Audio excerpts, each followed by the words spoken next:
were told they lacked the intelligence to handle modern fighter aircraft. They were not supposed to succeed.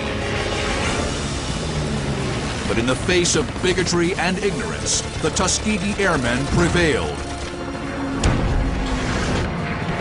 With skill and bravery, this all-black fighter squadron shattered racist stereotypes. And their exploits became the stuff of legend. Now you're in the cockpit as red-tailed Mustangs take on swarms of Nazi fighters.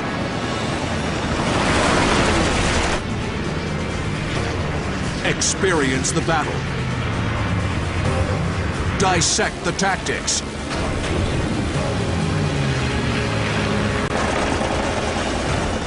Relive the dogfights of the Tuskegee Airmen.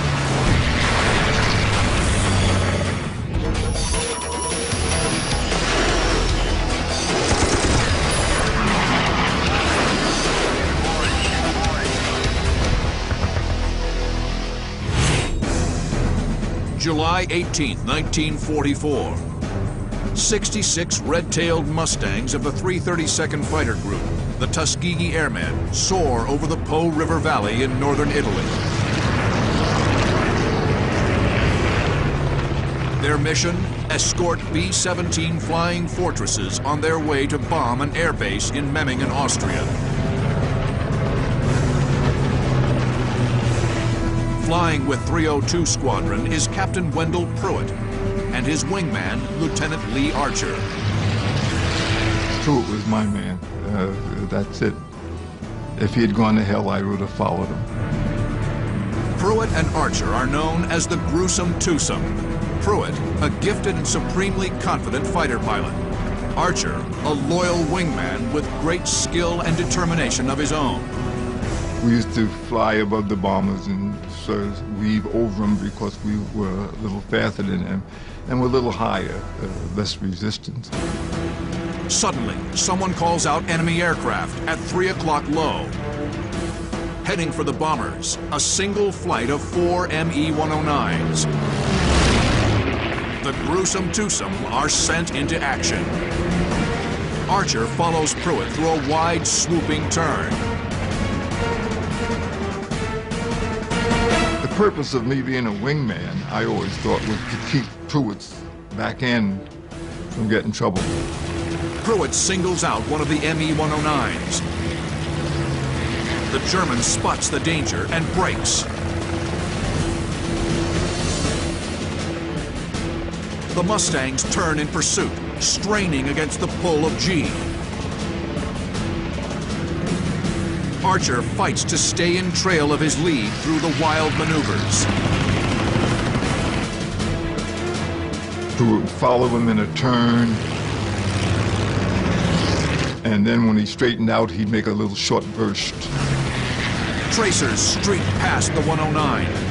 The German brakes. The Gruesome Twosome stick with him, but soon Archer senses that something is wrong. The other aircraft straightened out 3 times, and Pruitt didn't fire. And so I pulled up next to him and said, you know, what's going on? Pruitt signals that his guns are jammed. He motions for Archer to take the lead.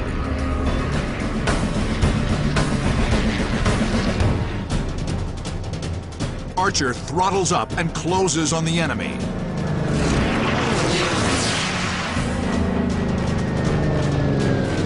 The 109 jinks and dives, but to no avail.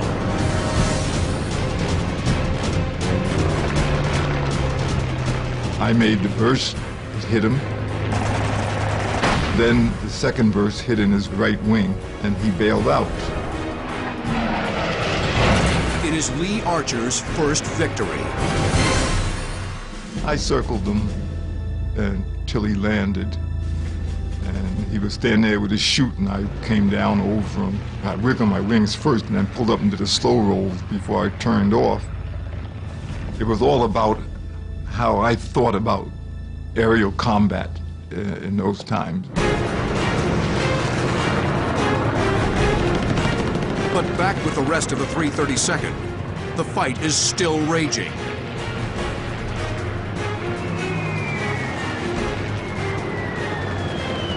As many as 30 more ME-109s are attacking the bombers from all directions.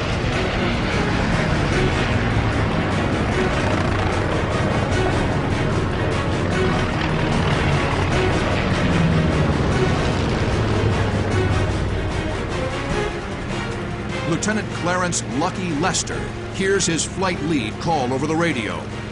Bandits, 3 o'clock high. So at that point, flight leader calls punch tanks. That means drop your tanks, let's hit after the enemy. Lucky and the rest of his flight bank right on an intercept course. But then Lucky spots an even better target. A flight of 109s slightly below him.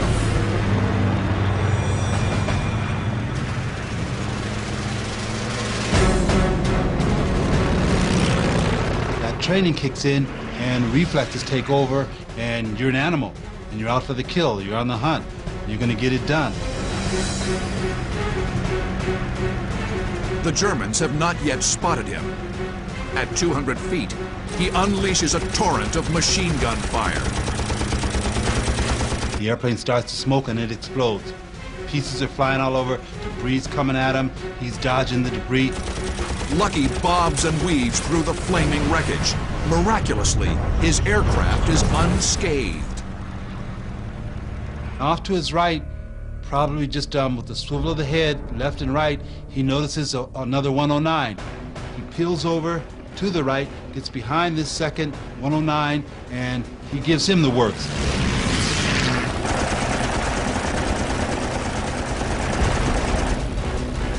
The 109 shudders and smokes. Lucky deftly rolls over the top of the doomed German. He watches as the pilot throws back the canopy and leaps away. Lester has downed 2 aircraft, but the fight has carried him far away from the bombers. Skimming the peaks of the Italian Alps, he spots a 109 at 2 o'clock low. Altitude is a key with fighter pilots. They call it being on the perch. Like a bird on a perch, you see something down below, you dive on it. Therefore, with Lester being on the perch, he had the advantage. He could get in on that Messerschmitt before the Messerschmitt knew what was happening. Lucky rolls into a high-speed diving attack. His Merlin engine screams as the Mustang accelerates past 350 miles per hour. His finger closes around the trigger. A volley of tracers arc across the nose of the 109.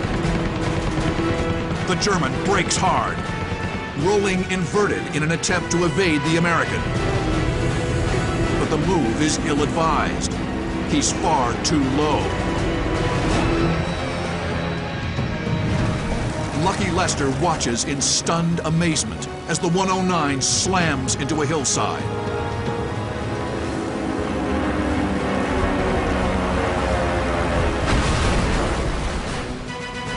Lester soars over the wreckage, exhilarated by the intense dogfight.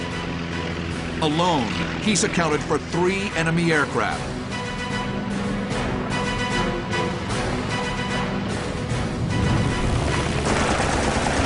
The rest of the 332nd downed 9 more for a total of 12. Their most successful day of air combat to date.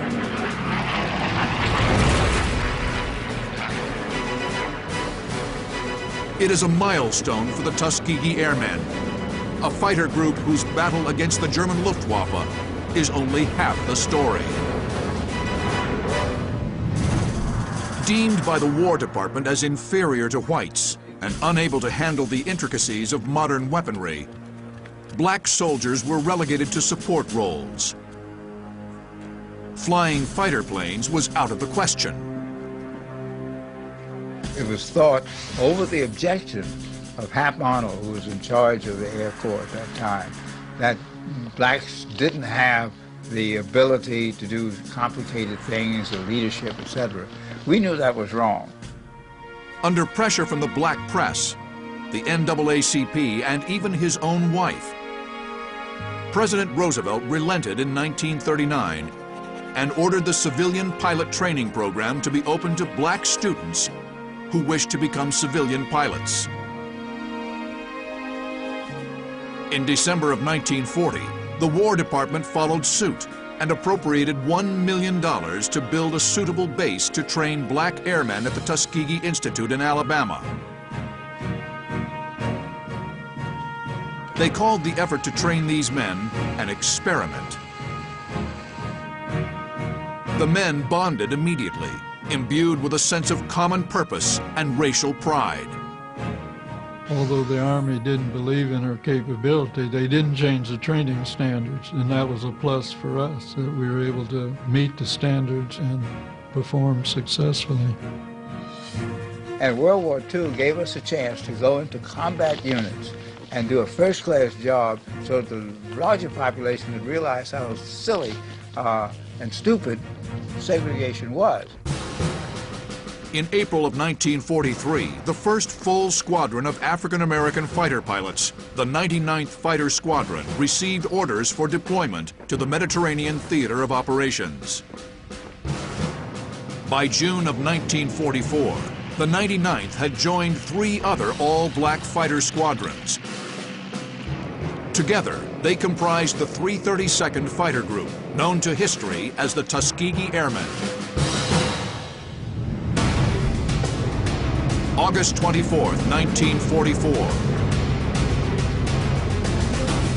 American B-24 and B-17 bombers of the 5th Bomb Wing approached their target, Pelissier Air Field in Czechoslovakia.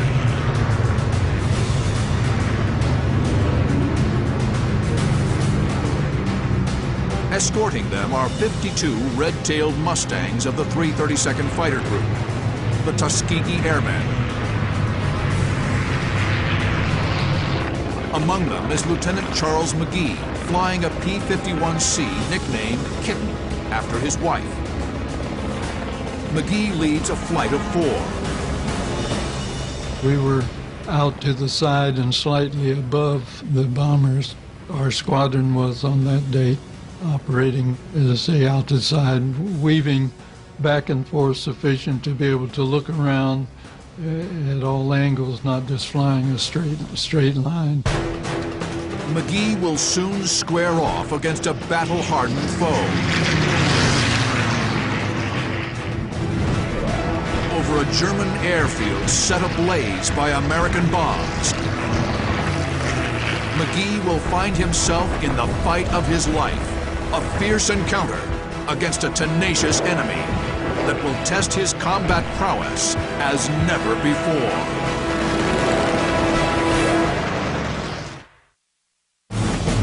August 24, 1944. Lieutenant Charles McGee of the 332nd Fighter Group, the Tuskegee Airmen, flies escort for American heavy bombers. Their target is a German airfield in Pardubice, Czechoslovakia. McGee and the rest of the 332nd have battled hatred and ignorance for the privilege of flying combat. Each mission is a chance to prove their worth to a bigoted military hierarchy.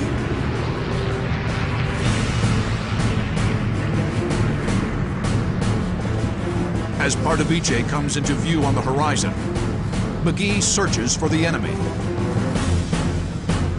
Attacking a aerodrome like that was a great way to scare up some enemy opposition, and that's what happened. McGee's squadron commander calls out 2 FW-190s at 4 o'clock high. My flight was dispatched to go after them. They were actually attempting to dive into the bomber stream. McGee and his flight turn to engage the 190s. They're about to go toe-to-toe with Nazi Germany's most advanced single-engine fighter. The Focke-Wulf 190 is a tough and agile opponent. heavily armed with two 13mm machine guns and four 20mm cannons.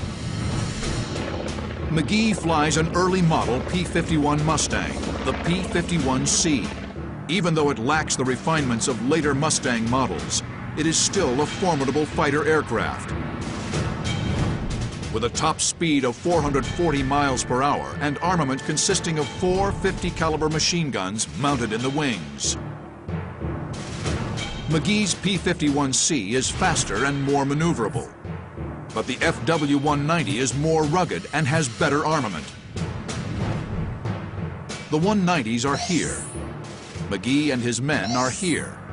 McGee's best option is a slicing right turn that will position him directly on his opponent's tail. I took off after the plane to try to get a position to fire on him, and the plane continued in a dive. The Mustangs close with the enemy. But as soon as the 190s spot the danger, they split up. McGee takes his wingman, Roger Romine, with him after one of the fleeing Germans.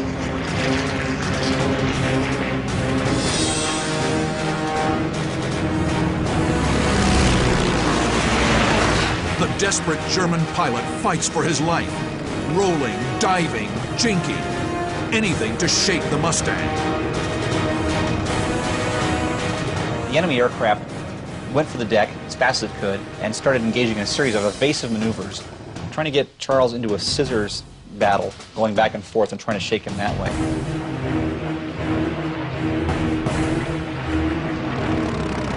They're doing a little turning, we call it jinking around, to get us either to overrun them or lose us. I was able to control speed enough to stay, but trying to close to a firing range, because you're just wasting ammunition if you try to fire too soon.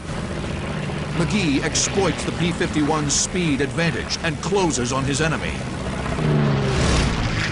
But the dogfight is getting dangerously close to Pardubice. The German pilot dove towards the airfield and led McGee across the airfield, which was by this point burning from the bombing raid. And again, the idea was for the German pilot not to engage McGee in some air-to-air combat, but to drag him across an area where the German flak could open fire and perhaps take out the American fighter off his tail.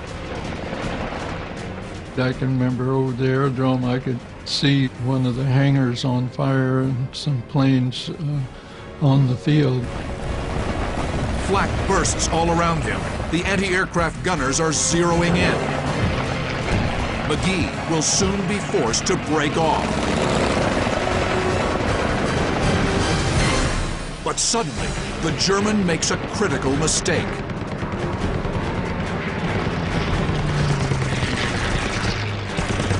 He made the fatal turn going around to the right, which appeared to me he might have been trying to escape through some of the smoke and so on that was coming from the field, but it was the wrong turn because I happened to be right in the right position at that time to effectively fire on him.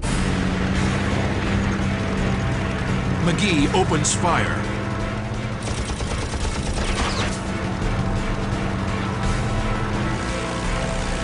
His 450 cals make quick work of the German. The 190 shudders sickeningly, then rolls. The wounded Focke-Wulf hits the ground in a brilliant explosion.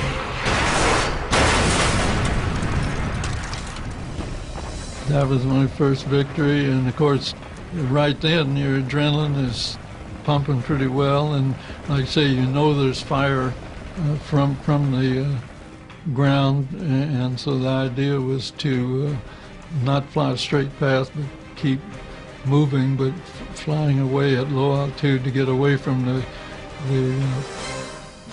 guns that were around the airport. Romine, who had been separated from McGee through the chase, rejoins his flight lead. The victorious Mustang pilots return to their position in the bomber stream. The 332nd continued flying escort for bombers through the rest of the summer of 1944.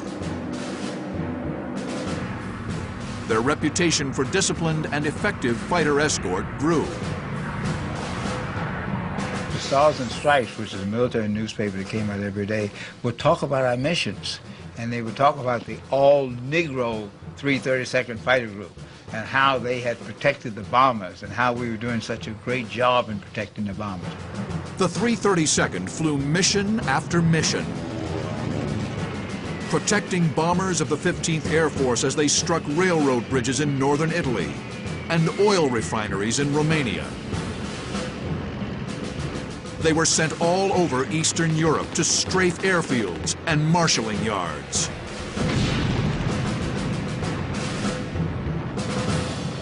But German air activity had decreased and sightings were rare. The Tuskegee Airmen went the entire month of September without scoring a victory. But in October '44, the Luftwaffe returned in force. On the 12th, the gruesome twosome of Wendell Pruitt and Lee Archer will be back in action.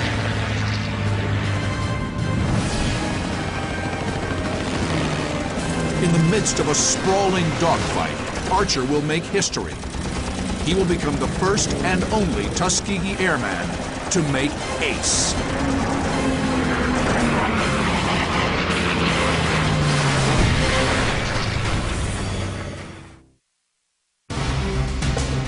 October 12, 1944.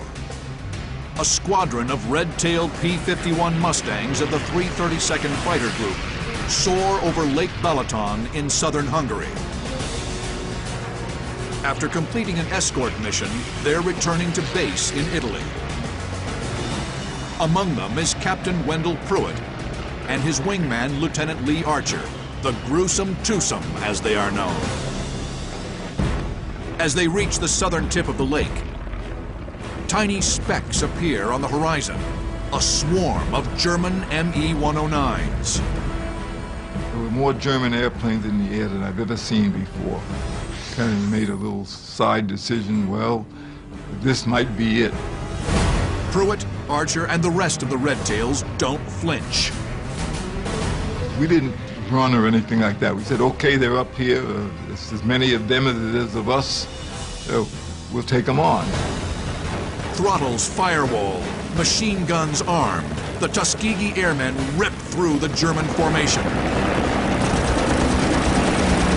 The skies above Lake Balaton explode with the roar of piston engines and the staccato burst of machine guns and cannon.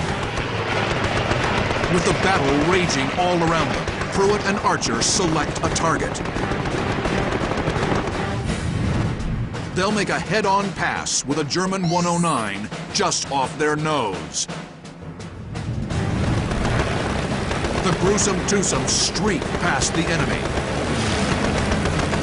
Archer drops in trail of Pruitt as they roll left in pursuit. He'd pull ahead and I'd pull right behind him and try to stay on him. He was a heck of a pilot, and just staying there sometimes was a full-time job. Pruitt's tight turn takes the German by surprise. The P-51's 450 cals open up. The pilot leaps from the smoking plane.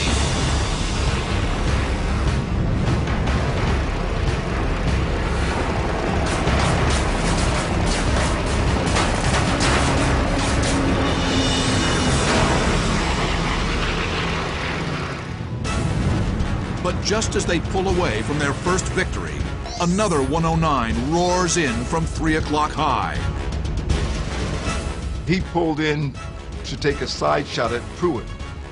And Pruitt slowed down. I guess he chopped throttle or something. I know I did. Pruitt's quick reaction saves him from certain death. Reducing his speed causes the 109 to overshoot to the side. With careful maneuvering, he can flush the 109 out in front of him. Archer lets his lead do the work. Pruitt manages to force the 109 out.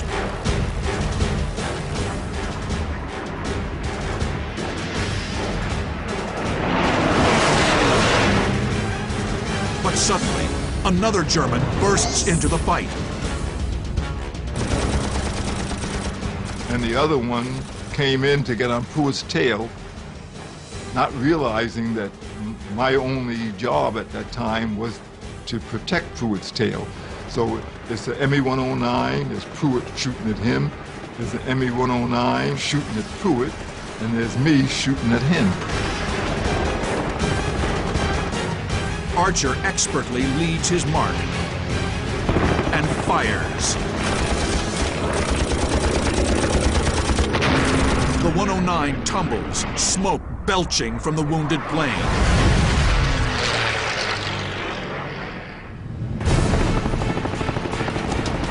Seconds later, Pruitt fires a long burst into his 109.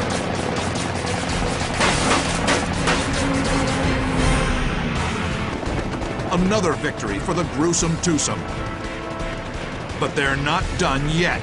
They dive back into the furball. He made a screaming turn back to where all the other aircraft was. And I really wasn't sure that was a great idea at the time.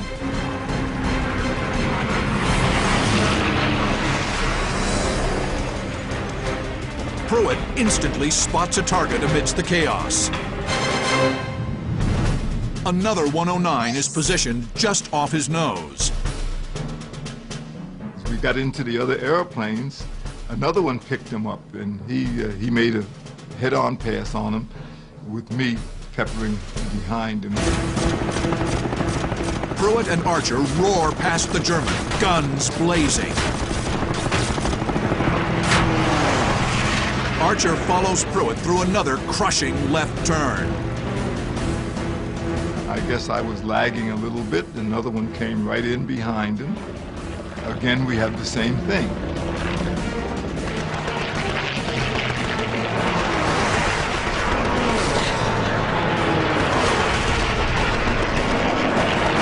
They're very experienced flying together, so the odds are pretty good that Pruitt had figured out a way to present those German fighters to his wingman as his targets. They were suckers. They didn't see the second airplane 1,000 yards behind, armed to the teeth. Again, Archer's 50 cals spark to life.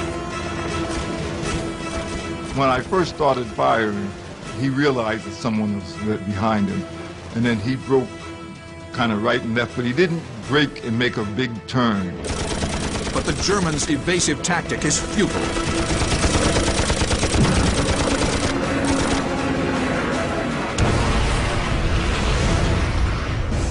Archer speeds past the wreckage. He's now one victory away from making ace, with plenty of targets to choose from. At that time, there were so many airplanes in the air that I say somehow I lost Wendell O. Pruitt, but it's not true. I saw an aircraft that I could take on who was coming my way. Archer is here. The 109 is here. Archer can easily initiate a head-on pass by banking to the right. In an instant, the adversaries merge. They break into each other and begin circling. Whoever pulls tighter will win the contest. The 109 inches closer to firing position. The Germans' heavy cannon is poised to unleash lethal retribution on Lee Archer. The American has seconds to react.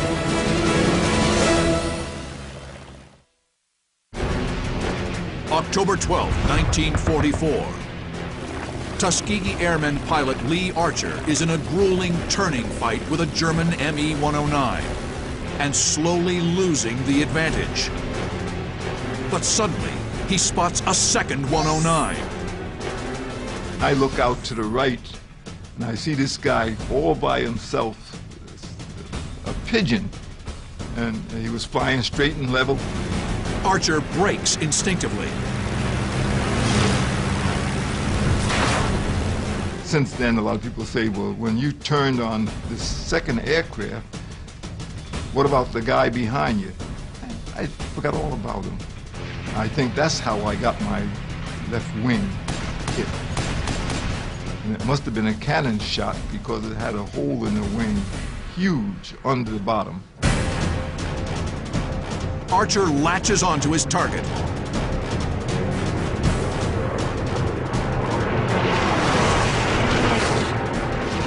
The German counters by pitching over into a steep dive. He's headed for the safety of an airbase. But the maneuver fails. The determined Mustang pilot will not be denied his 5th victory.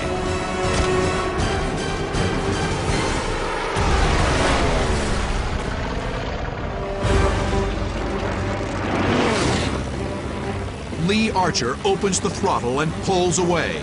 He's bested the German, but he's broken formation with his flight lead, Wendell Pruitt, strictly forbidden for a wingman. I guess the only thing was my mind, how do I explain to Pruitt how this happened?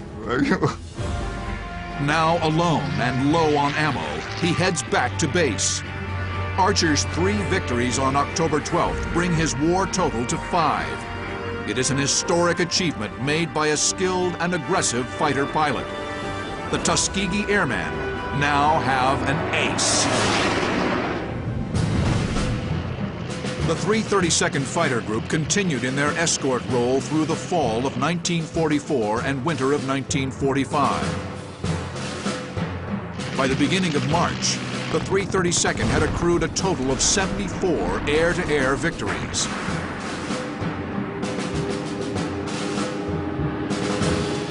But as the war dragged on, a new threat appeared in the skies above Germany.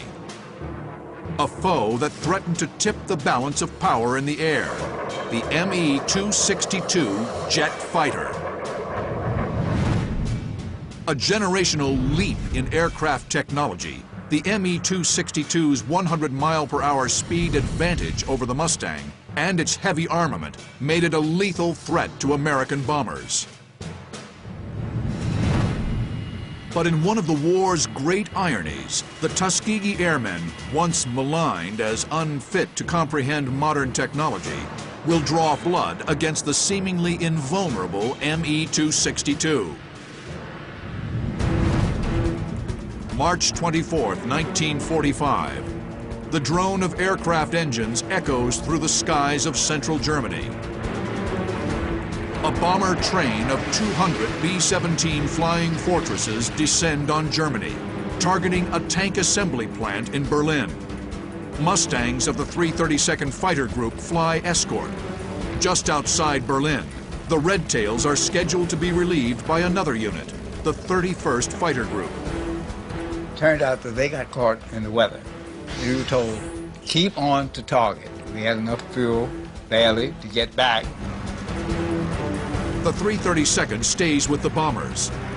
But as they near the target, the Americans spot the distinct contrails of twin-engined Me-262s. All of a sudden, we begin to hear bogeys, bogeys. And that's where we began to see streaks up in the air. We were flying about 24, about 26. These streaks going out and said, oh, jets. So in my case, I said, be alert, be alert, be alert. I'm taking over. The 262s won't risk a frontal assault. They'll break up in small groups and attack along the length of the bomber train.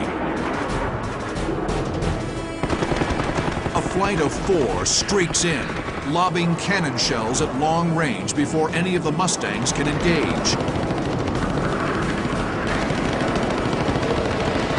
As the Germans break away, one 262 gets careless.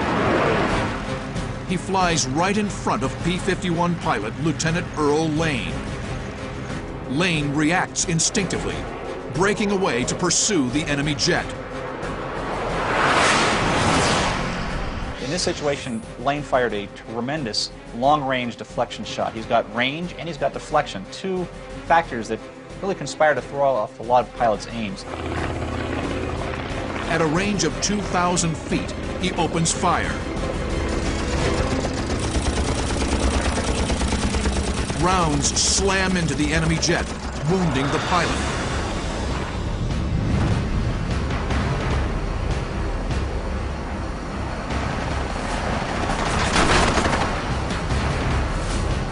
The German pilot pulls his clipped warbird skyward and launches himself from the canopy. One down, but there are more Tu-62s attacking the American heavies. One of the German jets makes a high-speed pass. But as he pulls out of his run, he flies over the cockpit of Mustang pilot Charles Brantley. Brantley was able to latch onto him and open fire from much closer range than Lane was. And again, scored kills on the ME-262. Despite its speed, the airplane was relatively easy to bring down if you get hit it with 650s, and that's what happened. Further back in the bomber stream, the ME-262 attack reaches a fever pitch. Like a pack of wolves, the German jets stalk their prey from a distance before they pounce. Lieutenant Roscoe Brown, flying lead in a flight of 4, cranes his neck, searching for any threat to his sector of the bomber train. I was headed in a left-hand turn. All of a sudden, I saw these jets coming up from 7 o'clock and 5 o'clock. Coming up. The Tu-62s close on the bombers at over 400 miles per hour. Roscoe Brown and his men are all that stand in their way. Without a moment's hesitation, Brown calls drop tanks and turns to engage, flying headlong into the fight.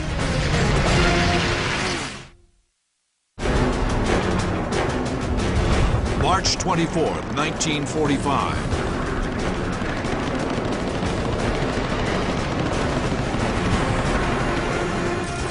The Tuskegee Airmen have drawn first blood against World War II's most advanced fighter, the German ME-262.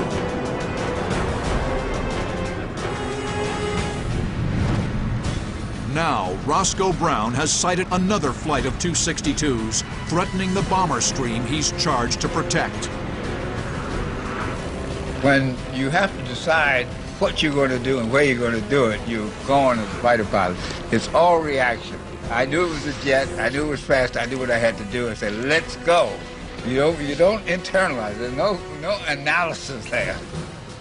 Brown and his flight are here. The Germans are here. Well, I developed a little thing where I would pull up, give it full power, pull it way up, stick back, right rudder, and then flip it. Boom! Go down, and you have almost a stalling point. So when I flip it and push it down, the speed increases, and then I would pull it back up. The move is a modified split S that gives Brown an extra boost of speed while putting him on an intercept course with the Tu-62s.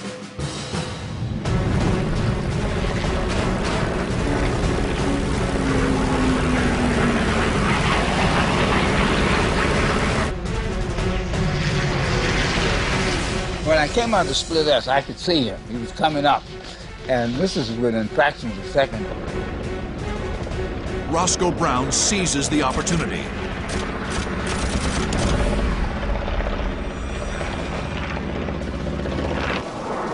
The German jet flames, shedding debris before the pilot bails out.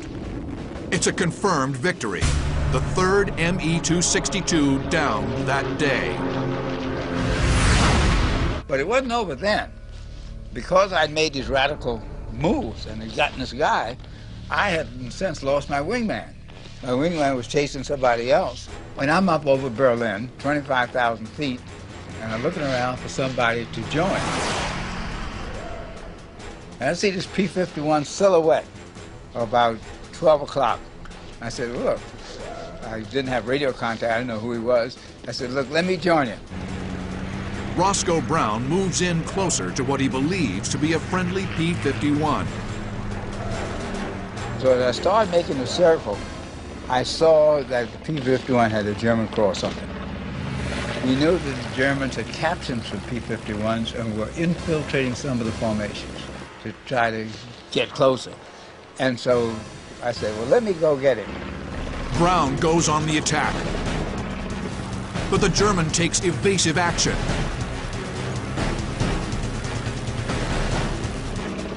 Brown pulls the stick in tight, straining to pull lead on his enemy.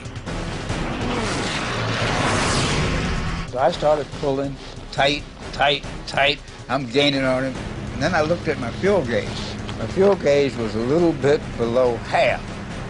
I said, well, I got two things to do.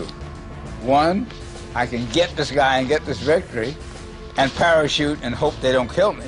Or the other, I can say bye-bye and go home. So I said, look, I'll let him go, firewalled it, get it back south, and I flew about 700 miles by myself over enemy territory. Roscoe Brown returns to base victorious. The day's tally is 3 confirmed Me-262 victories, 3 probables, and 2 damaged.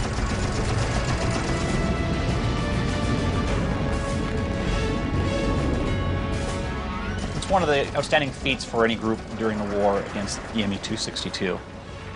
The Mustang is a great aircraft, but it shouldn't have been shooting down Me-262s at this rate. In addition to this stunning achievement, the Tuskegee Airmen later find out the Berlin mission was the longest escort of the war. We did show them. Actually, we were very damn good in our escort. And later we got the Presidential Unit Citation. The guys were really, really so happy. By war's end, the 332nd had downed 108 enemy aircraft, received 744 air medals, 150 distinguished flying crosses, 14 bronze stars, and 1 silver star. But despite the accolades for their efforts overseas, the Tuskegee Airmen return to a segregated America, indifferent to their achievements. I'm coming down the gangplank from a boat that brought me back to the States, and at the bottom of the gangplank is a sign that said colored troops to the right, white troops to the left, separated again. And at that time I said, well, you know, this is a pity. But the war efforts of the Tuskegee Airmen would not be forgotten. Our experience dispelled the myths and biases that had been a part of Army policy on our capability and how we would be used, so it brought about a change. In 1948, by order of President Harry Truman, the armed forces of the United States were integrated. The war record of the Tuskegee Airmen in the skies of Europe had shaken the foundations of entrenched American racism.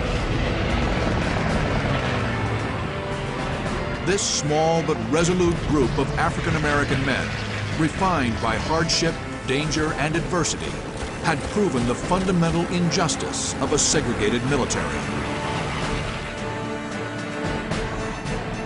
You've got to know inside that racism is wrong. You've got to know inside that you have the capacity like anybody else. And when given the opportunity, you will overcome. We'd accomplished something important once given the opportunity, and the importance that this shows that it's not happenstance of birth or color of skin. It's important. It's really what Martin Luther King really gave our country.